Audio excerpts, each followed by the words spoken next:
네, 반갑습니다. 주슐랭입니다. 최근 코스피 지수가 쭉쭉 오르더니 이번 주에는 장중 8,000선을 돌파하면서 계속 최고가를 찔러주고 있습니다. 이렇게 되니까 이 나라 전체가 기대와 들뜸으로 고조되고 있는데요. 그래서 이 타이밍에서 이거 저도 놓치고 싶진 않은데요 하시는 분들도 계시고, 미국 주식 투자도 좋지만 정말 이제는 한국 주식으로 분산 투자를 좀 하고 싶다라는 분들도 많이 계시다고 들었습니다. 그래서 제가 오늘은 왕초보도 따라하는 코스피 지수 투자라고 해서 첫 번째로 코스피 지수에 투자하는 방법, 그 개념에 대해서 간략하게 설명해 드리고요. 그 후에 정확하게 어떤 금융상품, 어떤 ETF로 투자를 해야 하는지 딱 한 개 심플하게 골라드리고자 합니다. 가보시죠. 특히 오늘 말씀드릴 이 상품은 저 역시 투자하고 있는 상품이고요. 마지막으로 여기에 투자할 때의 주의사항까지 꼼꼼히 두 가지 알려드릴 테니까요. 오늘 이 영상만 보시면 우리 구독자 여러분들도 이 코스피 축제에 함께 하실 수 있을 겁니다. 자, 그럼 첫 번째로 코스피 지수에 투자하는 방법. 일단 코스피 지수가 뭔지를 알아야 되겠죠.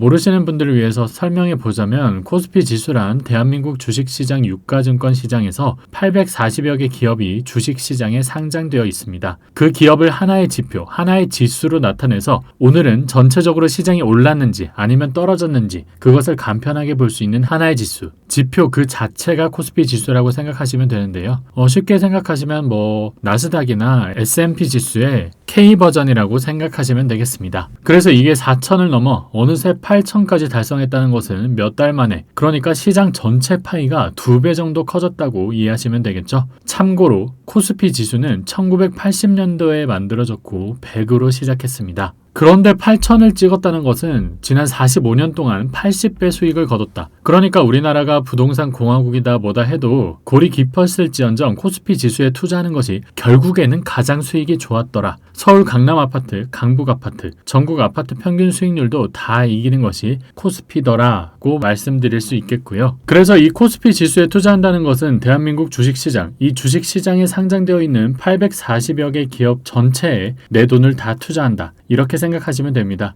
그런데 이 840개 주식을 모두 제가 사기에는, 하나씩 사기에는 너무나도 많고 번거롭겠죠. 하이닉스 같은 경우는 한 주에만 200만 원이 넘기도 해서 금액적으로 부담스럽기도 하고요. 그렇기 때문에 이 수백 개의 기업을 펀드 형태로 자산운용사에서 묶어서 ETF로 만들었습니다. 그렇다면 코스피를 추종하고 싶은 여러분들은 이 코스피 ETF 펀드 하나만 사게 되면은 840개 기업에 한 번에 손쉽게 투자할 수 있다. 이 말씀이고요. 그런데 여기서 현실적인 문제 하나에 부딪히게 됩니다. 이 840개 기업을 한 방에 사서 펀드로 관리하는 것은 이 자산운용사 입장에서도 너무 관리하기 힘들고 비효율적이라고 봤습니다. 그래서 840개 기업에서 1등부터 200등까지 상위 200개 우등 기업들만 따로 모아뒀습니다. 그냥 모은 것이 아니라 업종이 여러 가지가 있는데 반도체, 바이오 등등 많죠. 당연히 이 업종 9개도 골고루 균일하게 고려해서 상위 200개만을 선정했는데요. 그것을 우리는 또 코스피 200 지수라고 합니다. 아니, 그렇다면 우리 투자자들 입장에서는 저는 200개가 아니라 코스피 전체에 투자하고 싶은데요 라고 생각하실 수 있습니다. 하지만 여기에서 자산운용사들은 이렇게 말합니다. 우리는 그런 거 안 만들었으니까 그렇게 하고 싶으면 알아서 하세요. 이런 식으로요. 코스피 전체에 투자할 수 있는 ETF는 존재하지가 않는다는 겁니다. 선택지 자체가 없기 때문에 그렇게나 투자할 수가 없습니다. 그리고 어차피 상위 200개나 전체나 똑같다라고 말할 수 있는데요. 왜냐하면은 자본주의는 빈익빈 부익부라고 하죠. 코스피 200에 해당하는 상위 200개 기업이 전체 경제력 가치로 봤을 때 70%에서 80% 가까이 되는 대부분의 경제력을 갖습니다. 조금 어렵게 말하면 전체 코스피 시가총액의 80% 이상, 최소 70% 이상이 상위 200개 기업들로 이루어져 있다는 거죠. 그리고 나머지 600개의 회사들이 20%에서 30%, 최근에는 아마 20% 이하일 것 같은데 이 정도의 영향력만 갖는데요. 특히나 최근 장처럼 불장인 경우 상위 200개가 아니고 상위 20개 그룹이 전체 유동성의 60% 이상을 차지할 겁니다. 그래서 결론은 뭐다? 코스피에 투자하고 싶으면 그냥 코스피 200 지수에 투자해도 무방하다는 겁니다. 그리고 어차피 선택지가 없다라는 측면에서 코스피 지수에 투자하고 싶다면 코스피 200 ETF에 투자하는 것이고요. 자, 하지만 아무리 지수에 투자하더라도 우리는 이 기업들에 투자할 것이기 때문에 구체적으로 어떤 종목들, 그러니까 어떤 기업들이 포함되어 있는지 한번 살펴봐야 되겠죠. 한번 살펴보면 어느새 30만 전자를 찍은 우리나라의 대장 삼성전자와 더불어서 2등 반도체 기업, 세계적인 기업이 된 SK하이닉스를 필두로 현대차, 국민은행을 가지고 있는 KB금융그룹, 네이버, 카카오, 삼성화재와 같은 보험사, 백색가전의 LG전자, SK텔레콤, 대한항공, 농심, 이마트, 신세계, 그리고 요즘 주식시장에서 잘 나간다는 세 가지 테마가 추가로 있습니다. 바로 한화를 대표로 하는 방산주, 그리고 두산에너빌리티라고 해서 요즘 AI로 굉장히 잘 나가죠. 이런 것들도 당연히 포함되고요. 조선 관련해서도 요즘 미국과 레버리지로 잘 사용하고 있는 조선주, 현대중공업, 이런 대기업 회사들 전부 포함되어 있습니다. 그러니까 거대한 대기업들, 그리고 요즘 트렌드에 잘 나가는 대기업들 모두 코스피 200개 기업에 포함이 되어 있기 때문에 여기에 투자만 하시고 여유롭게 코스피 지수 올라가는 거 감상하시면서 이 축제 분위기 함께 즐기시면 좋겠는데요. 그런데 여기에서 한 가지 문제가 있습니다. 제 말 듣고 코스피 200 ETF 사려고 했는데 이 코스피 200 ETF도 여러 종류가 있다는 거죠. 이게 뭔가요 하실 수도 있는데 이 펀드들을 운용하는 각자의 자산 운용사 관리 회사가 다르기 때문에 동일하게 코스피 200 ETF지만 여러 가지 종류가 있습니다. 그래서 오늘 제가 예고해드렸던 대로 복잡한 내용 다 차치하고 여러분이 사셔야 하는 가장 좋은 거 딱 하나만 추천드릴게요. 가장 유명하고 잘 팔리는 4가지 ETF 상품 중에 딱 한 개 골라드리는 시간, 지금 시작하도록 하겠습니다. 삼성자산운용사의 코덱스, 미래에셋 자산운용의 타이거, KB자산운용의 라이즈, 하나자산운용의 플러스입니다. 먼저 가장 인기 있는 ETF를 보시면 삼성자산운용의 코덱스 200이라는 ETF가 총 10조 원이라는 어마어마한 돈이 투자되어 있어서 가장 인기가 있고요. 두 번째는 미래에셋의 타이거가 3조 원 정도, 다음은 KB의 라이즈가 1조 원, 하나의 플러스 1조 원이 뒤를 잇고 있습니다. 그런데 이 코덱스 200이 좀 상징적인 것이 2002년에 가장 먼저 펀드 운용을 시작한 ETF고요. 대한민국 ETF를 통틀어서 가장 최초로 시작한 ETF 상품이기 때문에 그만큼 역사나 상징성도 있습니다. 이 ETF를 투자하는데 한 주당 가격은 대부분 5만 5천 원대로 비슷하고요. 수익률 역시 장기적으로 봤을 때 큰 차이가 없습니다. 어차피 코스피 200 지수를 따라가기 때문에 이 정도 대기업 자산운용사의 수익률 차이는 대동소이할 수밖에 없습니다. 거의 차이가 없다고 보시면 되고요. 그래서 수익률 비교하는 것은 의미가 없다고 보는데 그렇다면 우리가 여기서 선택해야 할 기준이 필요하겠죠. 우리가 가장 중요하게 볼 것은 바로 수수료 운용 보수입니다. 쉽게 말해서 수수료고요. 우리가 관리 비용을 그래도 조금씩은 내야 되겠죠. 그래서 전 세계에서 가장 주식 투자를 잘하는 워렌 버핏이 이렇게 말했습니다. ETF 고를 때는 수수료 하나만 보고 고르면 된다. 그래서 우리는 투자 레전드의 조언에 따라서 수수료를 비교해서 선택해 볼 건데요. 단순히 표면적인 총 보수뿐만이 아니라 숨겨진 비용까지 반영한 실비용을 계산해서 먼저 코덱스의 경우 이전까지 봤을 때 가장 좋아 보였는데 1년 운용 보수가 0.18%입니다. 그리고 타이거의 경우 0.08%이고요. 라이즈의 경우 0.05%, 플러스의 경우도 0.05입니다. 그러니까 이 코덱스의 경우 타이거보다 2배 이상 수수료가 높았고요. 라이즈나 플러스에 비해서는 3배 이상 운용 보수가 높았습니다. 그렇기 때문에 아무리 역사성 있고 상징성이 있다고 해도 수수료를 이렇게 많이 투자할 가치가 있나 라는 측면에서 저는 첫 번째 결론으로 코덱스 200을 제외한 타이거, 라이즈, 플러스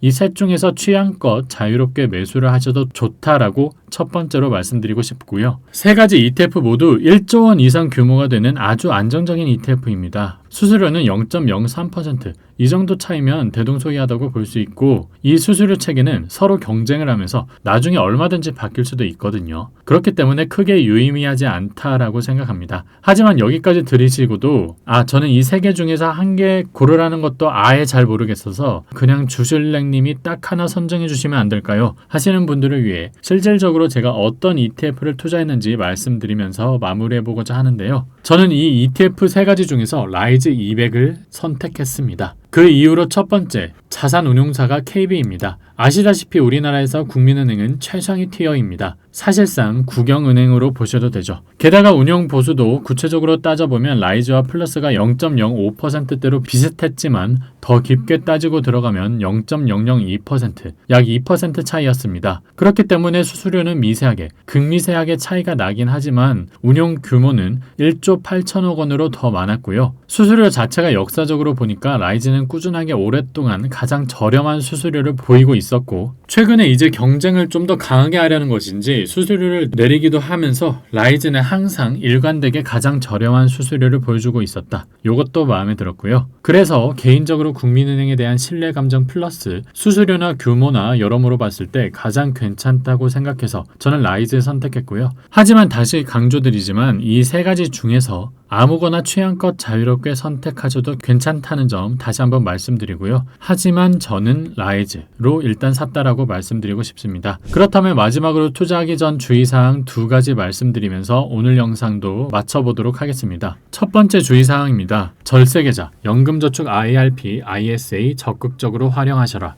이 코스피 200 ETF의 경우 절세계좌에서 투자할 때 한번 고민을 해보셔야 하는데요. 첫 번째로 코스피 200 ETF는 국내 주식으로만 이루어진 국내 주식형 ETF이기 때문에 주가 차익에 대해서 과세를 합니다. 부동산은 양도소득세를 걷죠. 미국 주식도 양도소득세를 걷습니다. 그런데 국내 주식의 경우에만 국내 증시 활성화를 위해서 세금을 아예 안 걷고 있습니다. 그렇기 때문에 원래 세금이 없는 상품을 절세 계좌에 넣는다. 이건 효율적이지 않겠죠. 그리고 이 코덱스 200에서도 분배금이라고 해서 배당금이 나옵니다. 현재는 약 1.4% 수준이 나오는데요. 여기에는 배당 소득세가 붙습니다. 하지만 이 배당 소득세가 1.4%면 솔직히 미미한 수준이죠. 그렇기 때문에 원래 세금 낼 게 많이 없는데 절세 계좌에 넣는 것은 비효율적일 수가 있고요. 하지만 이런 분들 계실 수도 있죠. 나는 세액공제를 위해서 연금저축 IRP에 매년 600만원, 900만원 넣을 건데 살 주식이 코스피밖에 없다면은 이 세액공제를 받기 위해서라도 그냥 넣을 수 있겠죠. 그리고 만약에 내가 배당금 1.4% 이 정도라도 절세하고 싶다. 내가 만약에 투자 금액이 커서 이 배당금 1.4%의 절세 금액도 크다. 이러신 분들은 금융소득 종합 과세를 피하기 위해서 또는 이 배당 세금이라도 과세의 혜택을 받고 싶다 하시는 분들은 넣어도 괜찮겠습니다. 그래서 정리하자면은 이 절세 계좌는 국내 상장, 해외 ETF든 아니든 배당을 많이 줘서 배당 세금을 많이 내야 되는 배당주든 이런 상품들에 내가 가장 먼저 1순위로 넣어야 하겠고요. 그 다음에 한도가 남는다면 그 후순위로 코스피 200을 담는 것을 추천드리겠습니다. 그래서 저도 코스피 200은 현재 일반 계좌에서 매수를 했다라고 말씀드리고 싶고요. 두 번째, 자 마지막 주의사항이자 꿀팁 다 끝났습니다. 이거는 굉장히 디테일하고 실용적인데요. 코스피 200TR이라고 해서 배당금 대신 자동으로 재투자해주는 ETF가 있습니다. 이 TR 상품은 과세 이연 효과가 있습니다. 그래서 1.4% 배당금을 조금이라도 더 과세 이연하면서 복리를 누릴 수 있다는 장점이 있는데요. 그래서 가장 큰 TR ETF인 코덱스 200TR의 경우 무려 3조 원 규모화가 되어 있기 때문에 안정적이긴 한데 이건 역시 운용보수가 높습니다. 그렇다고 해서 운용보수가 싼 라이즈 200TR이나 플러스 200TR을 가려고 보니 이거는 또 규모가 너무 작더라고요. 그래서 제가 코덱스 200TR이 운용보수가 높음에도 불구하고 과세 효과가 있기 때문에 그래도 라이즈 200TR보다 나을까 하고 장기적인 수익률을 계산해봤는데요. 이 운용보수 차이가 너무 크기 때문에 TR 제품이 과세 이연 효과가 그냥 라이즈를 못 이기더라고요. 그래서 저도 고민하다가 그냥 깔끔하게 라이즈 200으로 갔고요. 혹시 나는 규모가 적어도 라이즈 200TR 플러스 200TR 이런 걸로 가고 싶다 하시는 분들은 더더욱이 TR 제품은 절세 계좌에서 투자하는 것이 비추되겠죠. 자, 그래서 지금까지 내용 정리하자면 코스피 지수에 투자하고 싶다면은 코스피 200 ETF를 사시면 되는데 어떤 ETF를 살지도 고민이 된다면 저는 라이즈 200을 사는 게 좋다라고 오늘 딱 한 개 골라드렸습니다. 왜 이렇게 코스피 지수가 떡상하고 있는지 앞으로도 더 오를 것인지 궁금하신 분들은 제가 다음 영상을 통해 다뤄볼 테니까 구독과 좋아요 눌러주시고요. 오늘 영상 관련해서 추가적으로 궁금하신 사항들이 있으시면 이 영상에 댓글로 남겨주시고 그렇다면 전 또 다음 영상에서 유익한 정보들과 함께 구독자님들 찾아뵙도록 하겠습니다. 감사합니다. 지금까지 주슐랭이었습니다.